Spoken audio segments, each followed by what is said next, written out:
Hello. This is video number 66. We are reading Ego is the Enemy. चलो, let's start. नया chapter आज पढ़ेंगे अपन managing your self. कौन सा चैप्टर? Managing your self. वापस अपन code से चालू करेंगे. It is not enough to have great qualities, we should also have the management of them. बहुत सारी क्वालिटीज और बहुत महान महान क्वालिटीज होना बड़ी बात नहीं है.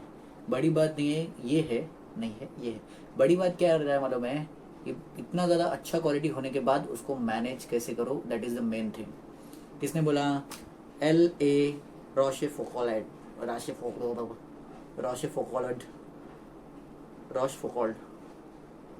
क्या बोला वो सुनो, नाम पता नहीं अपने को. It is not enough to have great qualities, we should also have great management of them. तो क्वालिटीज रह के कुछ फायदा नहीं है, हमको उसको अच्छे से मैनेज करनी रहना चाहिए. अगर कम क्वालिटी को भी अच्छे से मैनेज कर लिया तो अच्छा है, और अगर बहुत ज़्यादा क्वालिटी है उसको तो अच्छे से मैनेज कर लिया तब तो वेरी गुड. चलो देखते हैं story.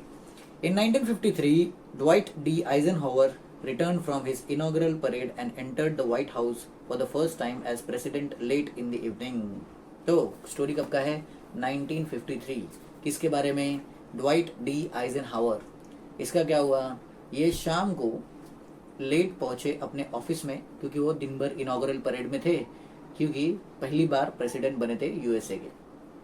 As he walked into the executive mansion, his chief usher handed Eisenhower 2 letters marked confidential and secret that had been sent to him earlier in the day. तो जैसे ही वो अंदर जा रहा था, वो एग्जीक्यूटिव वाले मैंशन में बिल्डिंग में जा रहा था, उसकी चीफ यूशर उसके साथ में जो रहता है, उसने उसको 2 लेटर हाथ में दिया. पहले लेटर पे लिखा था कॉन्फिडेंशियल और दूसरे लेटर पे लिखा था सीक्रेट. तो 2 लेटर दिया. जो पहले ही आ चुका था अभी वो उसको हाथ में दिया, क्योंकि अभी वो जस्ट ऑफिस में आया. Eisenhower's reaction was swift. Never bring me a sealed envelope, he said firmly. That's what I have a staff for. तो आइजनहावर ने डायरेक्ट रिएक्शन दिया, बहुत तुरंत रिएक्शन दिया. बोला मेरे को कभी भी सील्ड एनवलप लाके नहीं देने का. तो उसने क्या बोला? स्टाफ है ना, स्टाफ को बोलने का, लेटर वगैरह खोलने का और फिर उसके बाद लाके पढ़ के बताने का, या फिर कुछ तो ऐसा है. तो ऐसा बोला. How snobbish, right? Had the office really gone to his head already? तो ऐसा लग रहा था कि पहले ही दिन पे मालूम पड़ा ऑफिस के इसके सर पे चढ़ गया. इतना ज़्यादा अहंकार हो गया कि बोल रहा है कि अरे मैं लेटर अपन नहीं खोलते, लेटर खुला लाने का और पढ़ के आने का, ऐसा बोलने का. बोलेगा वो बोलते हैं स्टाफ है अपने पास. Not at all. Eisenhower recognised the seemingly insignificant event for what it was, a symptom of dysfunctional organization. Not everything needed to run through him. Who was to say that the envelope was important? Why hadn't anyone screened it? तो ऐसा नहीं है कि Eisenhower बहुत rude था और बोल रहा था कि मेरे पास स्टाफ है वो लोगों को बोलने का, पढ़ने के लिए, अपन ये सब लेटर वेटर नहीं पढ़ते, मैं प्रेसिडेंट हूँ. ऐसा कुछ नहीं.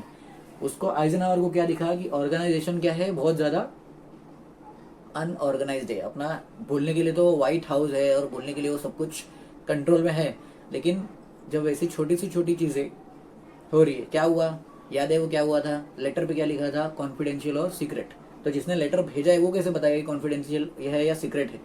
कोई ना कोई तो जैसे ही वो व्हाइट हाउस में आएगा, जैसे ऑफिस में आएगा, किसी को उसको पढ़ना चाहिए, चेक करना चाहिए और फिर बताना चाहिए कि वो प्रेसिडेंट के पास जाने लायक है कि नहीं, है कि नहीं. मालूम पड़ा बहुत छोटा मैटर रहेगा, लेकिन उसमें कॉन्फिडेंशियल लिख के दे दिया तो हो गया, फिर तो प्रेसिडेंट का टाइम बर्बाद हो गया.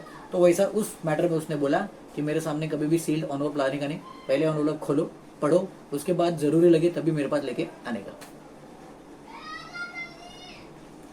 As president, his first priority in office was organizing the executive branch into a smooth functioning and order-driven unit, just like his military units had been. Not because he didn't want to work himself, but because everyone had a job and he trusted and empowered them to do it. तो president होने के बाद Eisenhower का सबसे पहला main काम उन्होंने क्या सोचा कि जिस तरह से मैं जब मिलिट्री में गया था तो मेरे मिलिट्री ट्रूप्स को पूरा का पूरा मैंने ऑर्गेनाइज किया, कौन क्या काम करेगा, कैसे करेगा, वही सेम चीज़ मेरे को ये एग्जीक्यूटिव ऑफिस में भी करना पड़ेगा, क्योंकि एग्जीक्यूटिव ऑफिस भी ऐसे ही था कि सब चीज़ सेंटर ऑफ द यूनिवर्स कौन रहेगा? प्रेसिडेंट. लेकिन ज़रूरी नहीं है, जो लीडर रहता है ज़रूरी नहीं उसको सब काम करना पड़े और सब चीज़ उसके नज़र के सामने से जाए. उसको एक सेटअप बना देना चाहिए और वो सेटअप के हिसाब से सब काम होने लगता है. और इसका मतलब ये नहीं था कि आइजनहावर को खुद काम नहीं करना था. उसको क्या चाहिए था कि मेरे टीम में जो है, मेरे साथ में जो काम कर रहा है, सब लोग को अपना काम पता रहे और सब लोग को ये मालूम रहे कि मैं वो लोग पे ट्रस्ट करता हूँ कि वो लोग अच्छा काम अपना ईमानदारी से खत्म कर देंगे. तो ये चाहता था वो. As the chief of staff later put it, the president does most important things. I do the next most important things. तो बाद में चीफ ऑफ स्टाफ ने फिर बाद में वही बात को लेके आगे बढ़ाया और बोला प्रेसिडेंट जो है वो सबसे ज़रूरी काम करते हैं और उसके बाद जो दूसरे नंबर पे आता है वो काम मैं करता हूँ, चीफ ऑफ स्टाफ। उसके बाद जो इंपॉर्टेंट रहता है वो तुम लोग में बांट दिया जाता है। तो प्रेसिडेंट के काम प्रेसिडेंट के पास, प्रेसिडेंट के हाथ में कौन सा काम जाना चाहिए जो सिर्फ सबसे ज़्यादा इंपॉर्टेंट है। ओके, तो वो एनवेलप वाला स्टोरी है। The public image of Eisenhower is of the man playing golf. In reality, he was not someone who was ever slacked off, but the leisure time he did have was available because he ran a tight ship. He knew that the urgent and important were not synonyms. His job was to set the priorities, to think big picture, and then trust people beneath him to do the jobs they were hired for. तो Eisenhower का जो public image था वो क्या था, ये एक आदमी है जो हमेशा गोल्फ खेलते रहता है। मतलब क्या कि हमेशा लीजर टाइम में रहते हैं, मतलब चिल रहते हैं, एकदम बहुत ज़्यादा सीरियस नहीं रहते। लेकिन रियलिटी में कैसा था, वो कभी भी स्लैक ऑफ नहीं करता था, मतलब कभी भी चीज़ों को लाइटली नहीं लेता था, कभी भी फ्री नहीं बैठते थे, हमेशा उनके दिमाग में कुछ ना कुछ चलते रहता था। क्योंकि वो एक टाइट शिप चलाते थे। अभी पूरे देश को चलाना वो तो बहुत बड़ी बात है। He knew that urgent and important were not synonyms. उसको पता था कि अर्जेंट और इम्पॉर्टेंट दोनों भी सिनोनिम्स नहीं है। सिनोनिम्स मतलब क्या, दोनों भी सेम मीनिंग नहीं है। तो उसका काम क्या था कि मेरे को प्रायोरिटी सेट करना है, कौन सा वाला चीज़ प्रेसिडेंट करेगा, कौन सा वाला काम चीफ ऑफ स्टाफ करेगा, कौन सा वाला काम क्या क्या करेगा, और फिर बाद में वो बड़ी पिक्चर, बिग पिक्चर, देश के फ्यूचर के बारे में सोचेगा। और फिर बाद में जो भी काम उसने दूसरों को दिया है वो लोग के ऊपर ट्रस्ट करने का कि मेरे नीचे जितने लोग काम कर रहे हैं, मेरे साइकिल के नीचे जितने लोग काम कर रहे हैं, वो पूरा साइकिल चलते रहेगा और जो भी मोस्ट इंपॉर्टेंट चीज़ें हैं वही मेरे हाथ में आएगा और बाकी कुछ नहीं आएगा। तो वो हिसाब से वो सोचता था। Most of us are not the president. हम में से ज़्यादातर लोग क्या, 90%, 99% लोग तो प्रेसिडेंट नहीं है। और even the president of a company, अपन तो प्रेसिडेंट, कंपनी के भी प्रेसिडेंट नहीं है। But in moving up the ladder in life, the system and work habits that got us where we are won't necessarily keep us there. तो जैसे जैसे हम लाइफ में आगे बढ़ते हैं, हमारी ज़िंदगी के लैडर को हमने जैसे जैसे चढ़ा है, उस लैडर पे जहाँ पे भी हम लोग अभी है, चाहे टॉप पे, चाहे मिडल पे, चाहे लास्ट में है, जो हैबिट्स ने हमको यहाँ तक पहुँचा है वो हैबिट्स हमको आगे तो लेके जाएगा नहीं। अपने को नया हैबिट्स बिल्ड करना पड़ेगा, तभी आप नेक्स्ट लेवल जा सकते हैं। When we are aspiring or small time, we can be idiosyncratic. We can compensate for disorganization with hard work and a little luck. That's not going to cut it in the majors. In fact, it will sink you if you can't grow up and organize. तो जब अपन छोटे level पे रहते हैं, बहुत ज़्यादा achieve नहीं किया रहता है, जिस टाइम पे हम लोग एस्पिरेशन वाले स्टेज पे रहते हैं, एस्पिरेशन वाले स्टेज में कभी गलती वगैरह कुछ हो गया तो उसको अपन लक से, कभी नसीब रहता है तो नसीब से बच जाते हैं, कभी और ज़्यादा मेहनत करके बोलते हैं कि चलो इस बार गलती हो गया, अगली बार और ज़्यादा मेहनत कर देंगे। ये सब छोटे छोटे लेवल पे हो सकता है। लेकिन जैसे ही अपना लेवल ऊपर बढ़ते जाता है, तो अगर हम लोग ऑर्गेनाइज नहीं रहेंगे, सब कुछ हम लोग ने सब कुछ सही जगह पे नहीं रखा रहेगा, तो आज नहीं तो कल क्या होगा, हम लोग जो टॉप पे पहुंचे वो अपने आप नीचे आ जाएंगे। क्योंकि टॉप लेवल पे गलतियाँ ज़्यादा मैटर नहीं करता, वो गलती उतना होना ही नहीं चाहिए। We can contrast Eisenhower's system in the White House with the infamous car company created by John Del Loren when he walked away from GM to produce his brand of futuristic cars. तो जैसा Eisenhower का model है, उनका model क्या है कि main आदमी जो सबसे ऊपर है, सबसे ऊपर प्रेसिडेंट है, प्रेसिडेंट के नीचे चीफ ऑफ स्टाफ है, उसके बाद बाकी लोग हैं। सबसे टॉप पे जो टॉप प्रायोरिटी काम रहेगा वो प्रेसिडेंट करेगा, उसके बाद नेक्स्ट टॉप प्रायोरिटी काम रहेगा वो चीफ ऑफ स्टाफ करेगा, उसके बाद अपने हिसाब से सब काम बांट देगा। इसका बिल्कुल ही ऑपोजिट एक और स्टोरी है, जो है एक कार कंपनी था जो कि उतना ज़्यादा फेमस था, लेकिन वो बैड रीजंस के लिए फेमस था, इनफेमस था, जो कि जॉन डेल लॉरेन ने बनाया था। जब वो जीएम मोटर से बाहर निकला और उसने अपना खुद का फ्यूचरिस्टिक कार बनाने को सोचा। A few decades removed from the company's spectacular implosion, we can be forgiving for thinking the man was just ahead of his time. In fact, his rise and fall is as timeless a story as there is.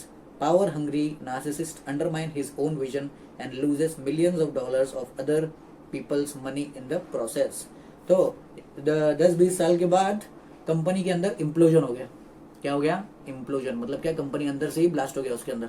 इससे पता चलता है कि कभी भी हम लोग को माफ़ नहीं कर सकते, हम लोग अपने आप को भी माफ़ नहीं कर सकते उस बारे में सोचने से। अपन ना चाहते हुए भी अपने को ये स्टोरी सुनना पड़ता है। अभी अपने को मालूम पड़ गया स्टोरी, तो अपन भी हमेशा याद रखेंगे कि एक आदमी जो इतना ज़्यादा नार्सिसिस्ट था, मतलब इतना ज़्यादा ईगो उसके अंदर भरा पड़ा था, वो अपने आप को इतना ज़्यादा मानता था कि एक अच्छे खासे कंपनी में से बाहर निकला, फिर अपना खुद का कंपनी बनाया और उसके बाद खुद का भी पैसा डुबाया, मिलियंस ऑफ डॉलर्स खुद का भी डुबाया और दूसरे का भी पैसा डुबाया।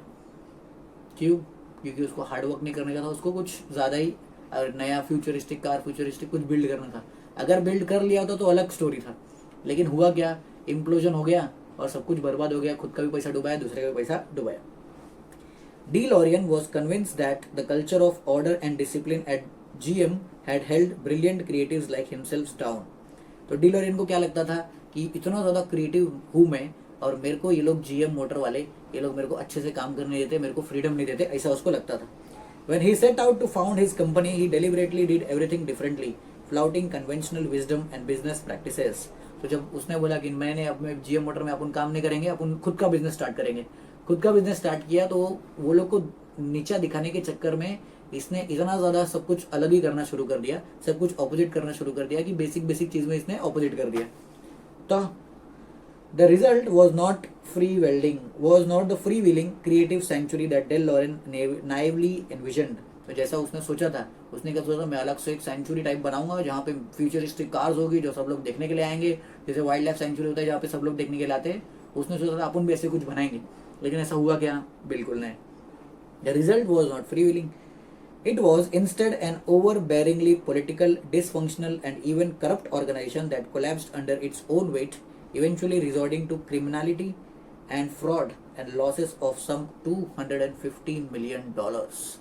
तो जैसा उसने सोचा था कि मैं तो GM मोटर से बिल्कुल ही ऑपोजिट कंपनी बनाऊंगा, एकदम मस्त कंपनी बनाऊंगा, लेकिन हुआ क्या, उसका कंपनी ऐसा बना जो अपने बोलते ना अपने खुद के बोझ तले वो दब के मर गया। क्या क्या हुआ देखो, सब कुछ बकवास था। सबसे पहला तो वो कंपनी पॉलिटिकल था, बहुत ज़्यादा पॉलिटिक्स चलता था उसमें, इंटरनल पॉलिटिक्स चलता था। दूसरा डिसफंक्शनल, काम धाम कुछ होता नहीं था, और करप्ट था, पूरी तरह से करप्ट था। कभी भी बाहर से इन्वेस्टर लोग का पैसा आया तो शायद वो डुबा देते थे, तो वैसा ऑर्गेनाइजेशन था। और बाद में उसके अंदर क्रिमिनलिटी भी आया, उसके अंदर फ्रॉड भी देखने को मिला। तो इतना सब होने के बाद मालूम पड़ा कि वो लोग ने टोटल $250 मिलियन के आसपास पैसा डुबा दिया। किसकी वजह से? एक आदमी के ईगो के वजह से।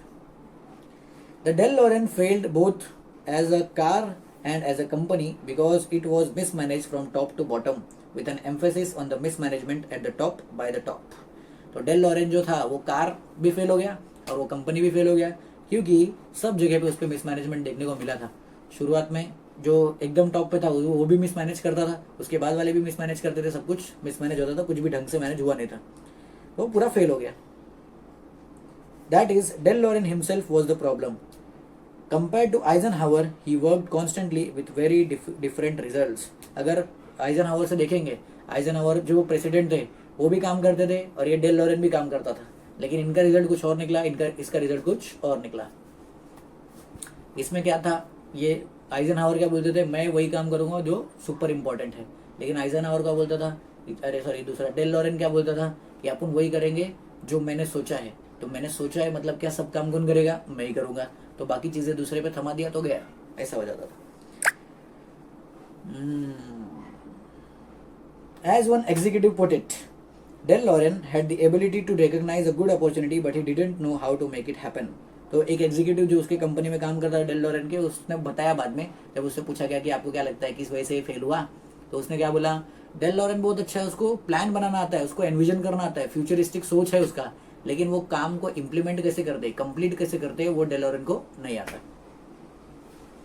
Another executive described his management style as chasing colored balloon. He was constantly distracted and abandoning one project for another. He was a genius. Sadly, that's rarely enough. तो दूसरे एग्जीक्यूटिव से पूछा गया, क्योंकि बाकी लोग भी थे ना कंपनी में, तो दूसरे एग्जीक्यूटिव से पूछा गया, आपको क्या लगता है ये फेल क्यों हुआ आपका कंपनी? आप लोग तो फ्यूचरिस्टिक वाला कार बनाने वाले थे, आप लोग दुनिया को बदलने वाले थे, आप लोग ऐसा सेक्शन बनाने वाले थे जहाँ सब लोग आके कार्स देखेंगे, क्या हुआ?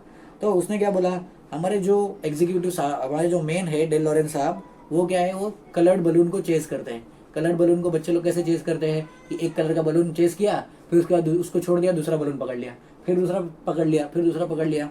ऐसे ही ये DeLorean के साथ में भी होता था। वो एक प्रोजेक्ट चालू करता था, वो प्रोजेक्ट पूरा खत्म नहीं करता था, उसको बंद करके दूसरा प्रोजेक्ट चालू कर देता था, फिर उसके बाद वो प्रोजेक्ट खत्म नहीं हुआ, तीसरा प्रोजेक्ट चालू हो गया, तीसरा खत्म नहीं हुआ, चौथा प्रोजेक्ट चालू हो गया। तो जैसे कलर बलून वाला इफेक्ट उसके ऊपर देखने को मिलता था। वो एक जीनियस था, मतलब क्या सोचने के लिए वो साइंटिस्ट जैसा था, वो बहुत अच्छा सोचता था, उसका विजन अच्छा था, लेकिन सिर्फ विजन होना काम का नहीं है, अपने को काम करके काम करके खत्म भी करना पड़ता है। Though probably not on purpose, Del Lauren created a culture in which ego ran free. तो उसको पसंद नहीं था, जानबूझ के उसने ऐसा नहीं किया, लेकिन डेल लॉरेन ने अपने एक्शंस की वजह से ऐसा कल्चर अपने कंपनी में बना दिया जिसमें ईगो हर इंसान को दौड़ाता था। आप सब लोग अपने ईगो के हिसाब से काम करते थे। Convinced and continued success was simply his by right. He seemed to bristle at concepts like discipline, organization और strategic planning. तो वो हमेशा वो सोचता था कि अपने को सक्सेस मिलेगा ही मिलेगा, मिलेगा ही मिलेगा। इतना ज़्यादा कॉन्फिडेंस होता था कि वो बाकी चीज़ों में जो ऑर्गेनाइजेशन को चलाने के लिए चाहिए, क्या क्या चाहिए, डिसिप्लिन चाहिए, ऑर्गेनाइजेशन को अच्छे से सेटअप करना चाहिए, स्ट्रेटेजिक प्लानिंग चाहिए, उस सब में वो पीछे रह जाता था। Employees were not given enough direction and then other times overwhelmed with trivial instructions. तो शुरुआत में जब भी उसके दिमाग में आइडिया आता था, जब किसी भी मेन आदमी के दिमाग में आइडिया आता है तो पहला काम क्या रहता है, अपने टीम को वो आइडिया एक्सप्लेन करना ताकि वो लोग उस हिसाब से उसी डायरेक्शन में आगे बढ़ सके। तो वो एम्प्लॉयज़ लोग को डायरेक्शन तो देता नहीं था, सिर्फ वो इंस्ट्रक्शन देता था। अचानक से जब उसको कुछ काम रहता था बोलता था सब एम्प्लॉयज़ को बुलाओ आगे चलो, आप ये काम करोगे, आप ये काम करोगे, आप ये काम करोगे, आप ये काम करोगे, आप ये काम करोगे। काम सबको बांट दिया, लेकिन विजन क्या है, करना क्या चाहते हो, फ्यूचर में आप क्या चाहते हो, वो कभी भी डायरेक्शन नहीं बताता था। एम्प्लॉयज़ लोगों को क्या चाहिए रहता है, डायरेक्शन। अगर डायरेक्शन पता रहेगा तो वो लोग अपने आप ही फिगर आउट कर लेंगे कि करना क्या है। लेकिन अगर वो लोग डायरेक्ट बताएंगे आप ये चीज़ करो, सवाल जवाब नहीं करने का, चुपचाप करने का, तो क्या होगा, फिर एम्प्लॉयज़ लोग फ्रस्ट्रेटेड हो जाते हैं। तो वही चीज़ ये करता था, गलती से, जानबूझ के नहीं करता, लेकिन क्या करेगा, जीनियस था। तो जीनियस लोग का यही तकलीफ होता है, ये लोग सोचते हैं अपने हिसाब से और उस सोल्यूशन को या फिर उस आइडिया को वो दूसरों को अच्छे से समझा नहीं पाते। तो सबसे बड़ा स्किल अपने लिए ये रहता है कि भले अपन आइडिया बहुत अच्छा सोच ले, लेकिन अपने को मेन चीज़ क्या रहता है कि दूसरों को भी वो आइडिया समझाने के लिए आना चाहिए। Del Laurel couldn't delegate except to lackeys whose blind loyalty was prized over competence or skill. On top of all this, he was often late or preoccupied. दूसरा बात, इसके वजह से लेट हुआ, इसको डेलीगेशन नहीं आता था, दूसरों को काम बांटने नहीं आता था, हर चीज़ को खुद ही करना है, तो इस वजह से फेल हो गया। प्लस इसके पास खुद के अंदर वर्क एथिक नहीं था, हमेशा लेट आता था और हमेशा प्री ऑक्यूपाइड रहता था, अपने दुनिया में ही मस्त रहता था, घूमते रहता था, नए आइडियाज़ ढूंढते रहता था।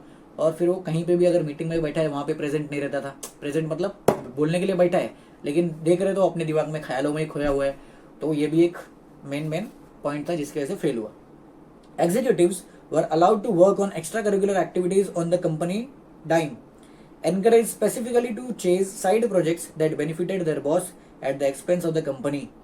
और इसकी कंपनी में और एक टाइम पास वाला चीज़ क्या था, डेल लॉरेन की कंपनी में, ये एग्जीक्यूटिव लोग को अलाउड था कि वो लोग बाकी दूसरे एक्टिविटीज़ पे काम कर सकते हैं। मेन प्रोजेक्ट है उसको छोड़ के आप दूसरी चीज़ पे काम करो, चलेगा।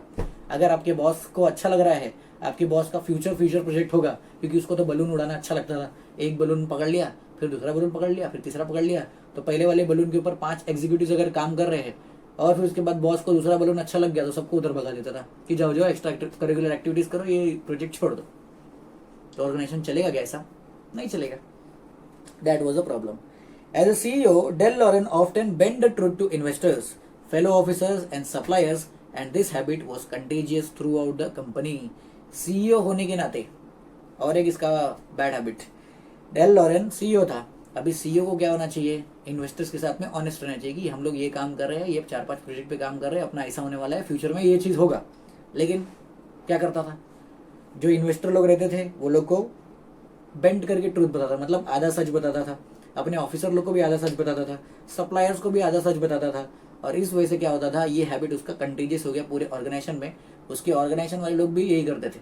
उसको भी जब वो सवाल पूछता था कि मैं डेल लॉरेन हूँ, मैं सीईओ, मैं सवाल पूछ रहा हूँ, जवाब दो, तो लोग बोलते थे जैसा आप हम लोग को नचाते हो हम भी आपको नचाएंगे, जैसा आप ट्रूथ को बेंड करके दिखाते हो हम भी दिखाएंगे। सेम चीज़ होता था। Like many people driven by a demon, DeLorean's decisions were motivated by everything but what would have been efficient, manageable और रिस्पॉन्सिबल। तो दूसरे लोग जो लोग शैतान द्वारा रहते हैं, मतलब क्या उनका खुद का असली पर्पज नहीं होता है, जो लोग कभी भी फोकस नहीं रहते, डेल लॉरेन का भी ऐसे ही था। उसका मोटिवेशन जो आता था वो कभी भी कोई भी एफिशिएंट सोर्स से नहीं आता था कि मेरे को ये चीज़ करके ख़त्म करना है, मेरे को टाइम वेस्ट नहीं करना है, मेरे को पैसा वेस्ट नहीं करना है। वो बिल्कुल भी एफिशिएंट नहीं था, बिल्कुल भी मैनेजेबल नहीं था और बिल्कुल भी रिस्पॉन्सिबल नहीं था।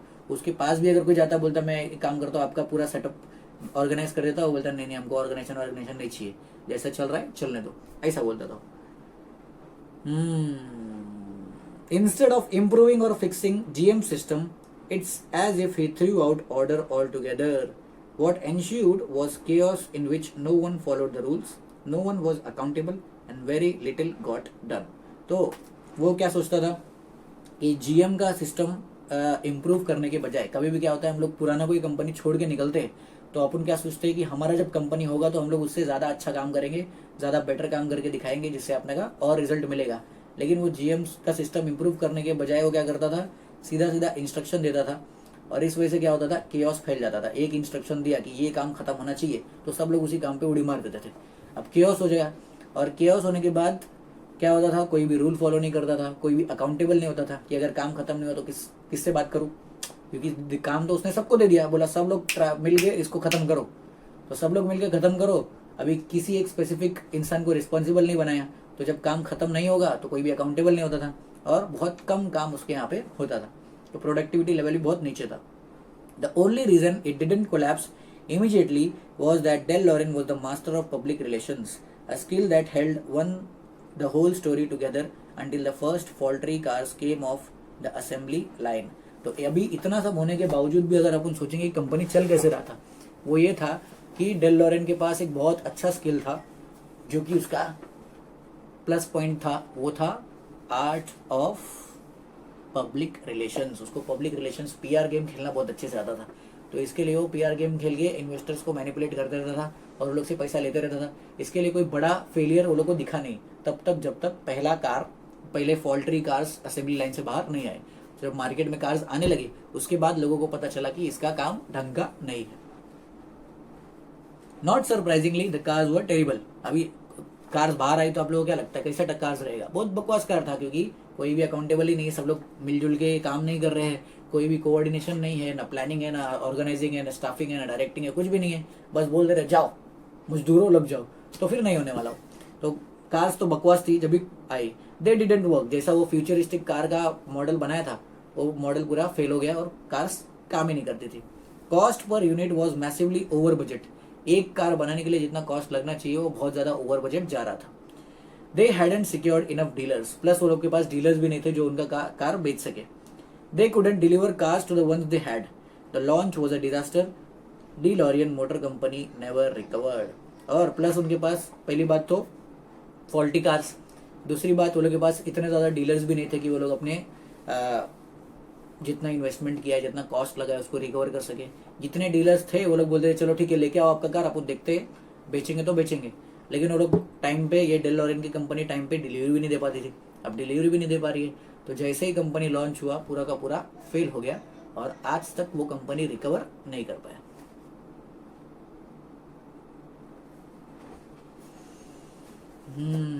It turns out that becoming a great leader is difficult. Who knew?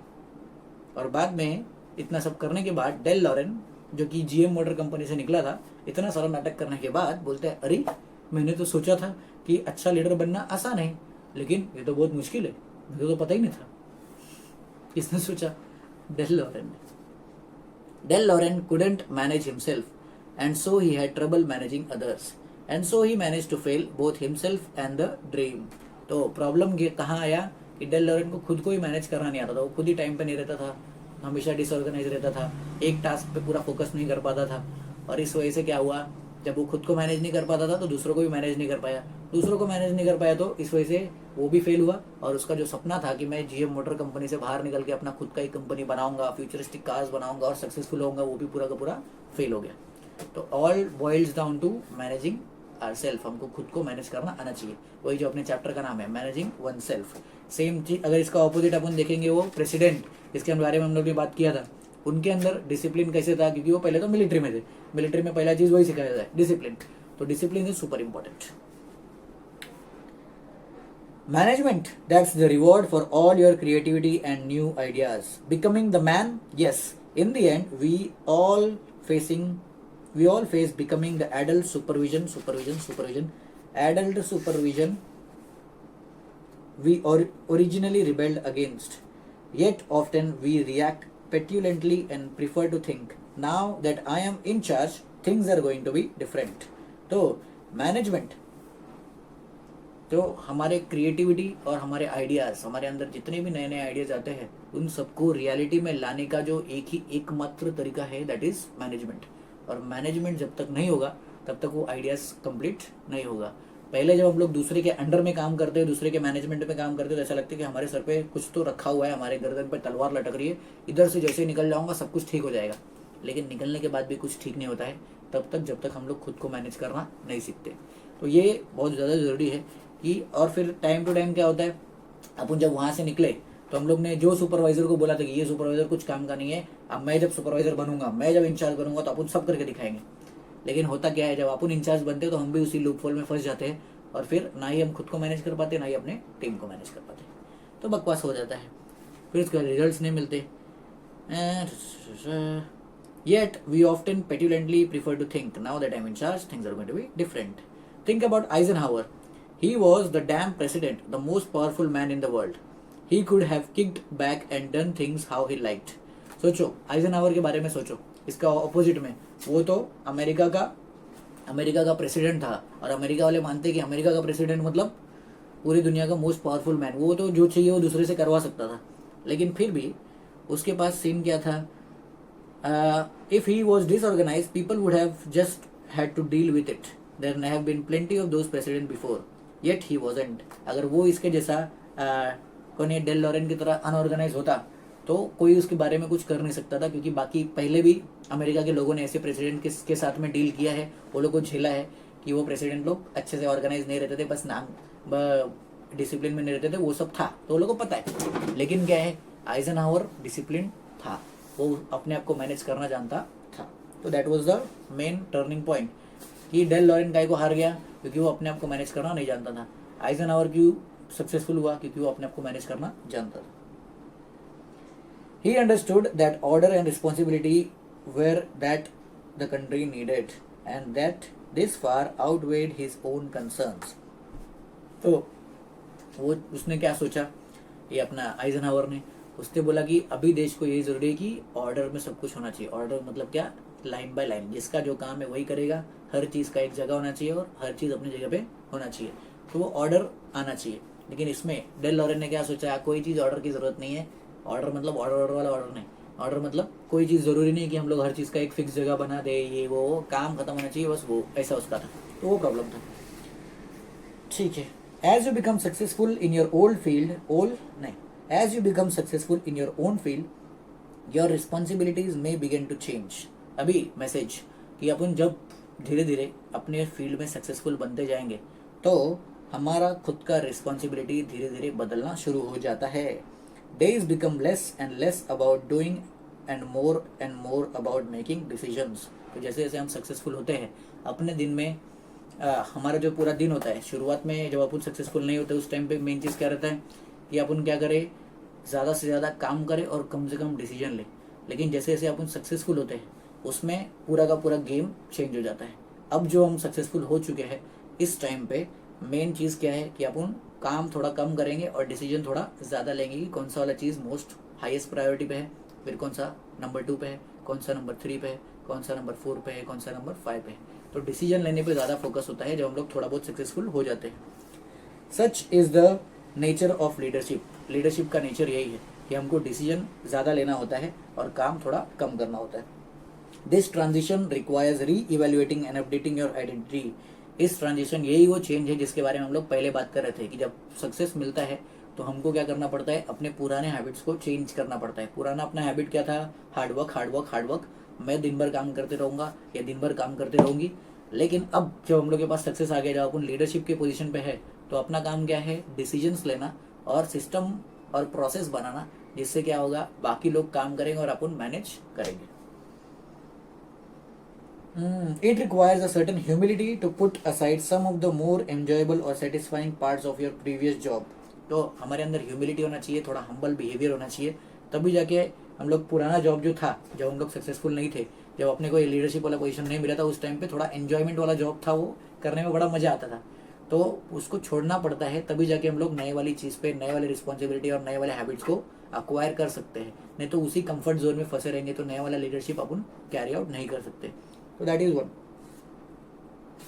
It means accepting that others might be more qualified or specialized in areas in which you consider yourself competent, or at least their time is better spent on them than yours.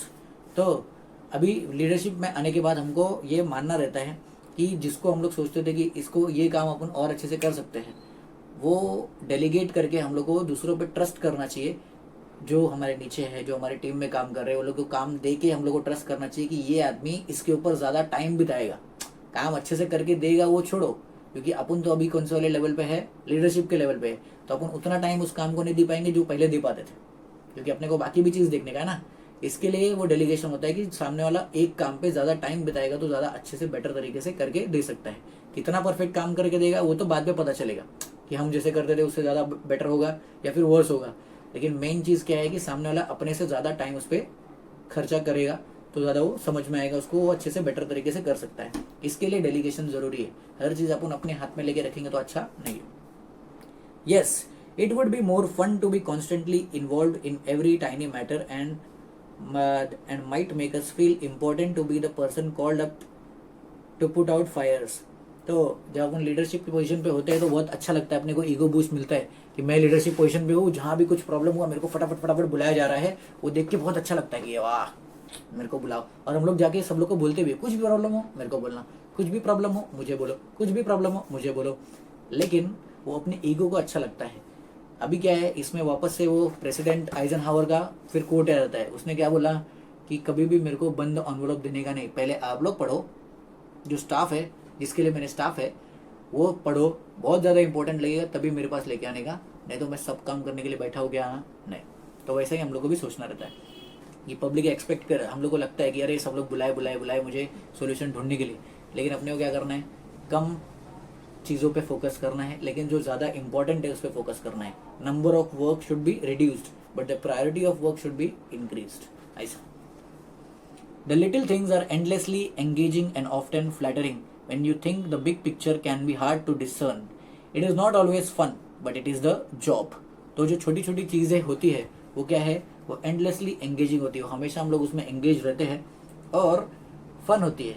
लेकिन बड़ी picture को अगर हम लोग देखेंगे, जब हम लोग बड़ी पिक्चर लॉन्ग टर्म के बारे में सोचेंगे तो उसमें मजा नहीं आता है. छोटे छोटे काम किए कि एक टास्क खत्म कर दिया, अच्छा लग गया. जैसे वो प्रोडक्टिविटी हैक्स है कि आप सुबह सुबह उठो तो आप 3-4 छोटे छोटे काम कर लो, जिससे आपको क्या आएगा, प्रोडक्टिविटी का फीलिंग आएगा.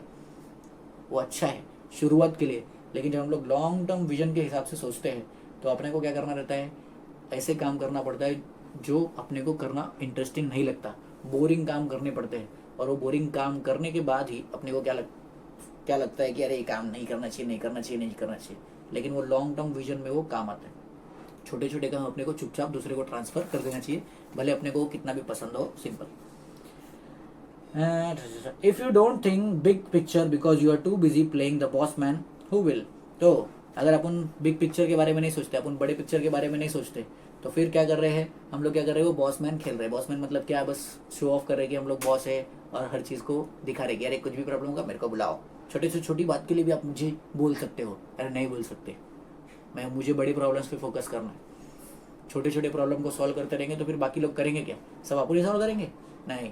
लीडर लोग का काम क्या है, बड़े प्रॉब्लम को सॉल्व करने का, और जो चीज़ ज़्यादा इंपॉर्टेंट है वो वाले काम पे फोकस करने का. बाकी छोटा छोटा दूसरों को दो और वो लोग के सर पे छोड़ दो, वो लोग कैसे भी मैनेज करेंगे. अगर बहुत ज़्यादा इंपॉर्टेंट होगा तो अपने आप अपने को बुला लेंगे, लेकिन बार बार बोलेंगे नहीं मुझे बुलाना है, मुझे बुलाना है, कुछ रहेगा तो मुझे बुलाना है. ऐसा कुछ नहीं करना. ओके, चलो लास्ट 2 पैराग्राफ्स इस चैप्टर का. Of course there is no right system, sometimes systems are better decentralized. तो बहुत बार डिसेंट्रलाइजेशन भी अच्छा रहता है कि अपना पूरा कंट्रोल हमारे हाथ में नहीं है, दूसरों को हमने दे दिया, बात खत्म. Sometimes they are better in a strict hierarchy. Every project and goal deserves an approach fitted perfectly to what it needs to be done. Maybe a creative, relaxed environment makes the most sense for what you are doing. Maybe you can run your business remotely, or maybe it is better for everyone to see each other face to face. तो ज़रूरी नहीं कि हर चीज़ में हम लोग एकदम ज़्यादा strict हो जाए, ज़रूरी नहीं है कि हर चीज़ में हम लोग एकदम ज़्यादा लीनियर हो जाए. डिपेंड करता है कि अपन काम कौन सा कर रहे हैं, कौन सा टास्क हमारे हाथ में है. हो सकता है कि अपने को अपनी टीम को रोज फेस टू फेस मिलना पड़े, हो सकता है हम लोग घर से काम करके भी अपना काम चला ले, हो सकता है कि हफ्ते में 1 बार मिलना पड़े, 2 बार मिलना पड़े. तो डिपेंड करता है कि हम लोग क्या काम कर रहे हैं। उसमें मेन चीज़ क्या है कि अपने को खुद को मैनेज करना है पहले, और उसके बाद अपने ऑर्गेनाइजेशन को इस तरह मैनेज करना है कि कम टाइम में कम पैसा लगा के अपन ज़्यादा से ज़्यादा बेटर रिजल्ट्स निकाल पाए, और उसमें अपने को ग्लोरिफिकेशन के पीछे भागने का नहीं।